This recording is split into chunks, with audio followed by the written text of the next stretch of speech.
রাসূলুল্লাহ সাল্লাল্লাহু আলাইহি ওয়াসাল্লাম জন্মের সময় ফেরেশতাদের সাথে শয়তানের তুমুল ঝগড়া। যেই দিন ভোরবেলায় মহানবী সাল্লাল্লাহু আলাইহি ওয়াসাল্লাম জন্ম নেন, সেই দিন বিশ্বের সবগুলো মূর্তি মাটির দিকে নত হয়ে পড়ে। ইরানের রাজার বিশাল প্রাসাদের বারান্দা কেঁপে ওঠে এবং ছাদের 14টি প্রাচীর ধসে পড়ে। বিশ্বের সব সম্রাটের সিংহাসন উল্টে পড়েছিল।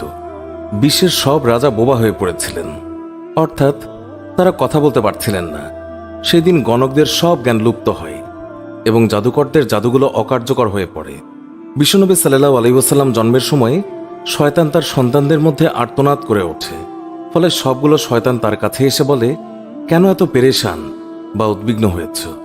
সে বলল, কাল রাতে কি হয়েছিল? রাতের প্রথম থেকে এই পর্যন্ত দেখেছি যে আকাশ এবং জমিনের অবস্থা বদলে গেছে। ভূপৃষ্ঠে ঘটে গেছে এক বিরাট ঘটনা। ঈসা আলাইহিসসালাম ঊর্ধ্ব আকাশে চলে যাওয়ার পর আর কখনো এত বড় ঘটনা ঘটেনি। সবাই গিয়ে খোঁজ খবর নাও যে কি ঘটেছে। শয়তানরা চারিদিকে ছড়িয়ে পড়ে এবং ফিরে এসে বলে, কই, কিছুই তো দেখলাম না। বড় শয়তান বা শয়তানের নেতা তখন বলল, এই বিষয়ে খোঁজ খবর নেওয়া আমাদের কাজ। আর তারপর সে পবিত্র মক্কার কাবাঘর সংলগ্ন অঞ্চলে আসলো। সে দেখল যে ফেরেশতারা কাবাঘরের চারিদিকে ঘিরে রেখেছেন। শয়তান সেখানে ঢুকতে চাইলে ফেরেশতারা হুঙ্কার দিলেন। ফলে সে ফিরে আসে এবং চড়ুই পাখির মতো ছোট হয়ে হেরা পর্বতের দিক থেকে সেখানে প্রবেশ করে। জিবরাইল আলাইহিসসালাম বললেন, ওরে অভিশপ্ত, ফিরে যা। সে বলল, হে জিবরাইল, আমার একটা প্রশ্ন আছে, বলতো আজ রাতে কি ঘটেছে?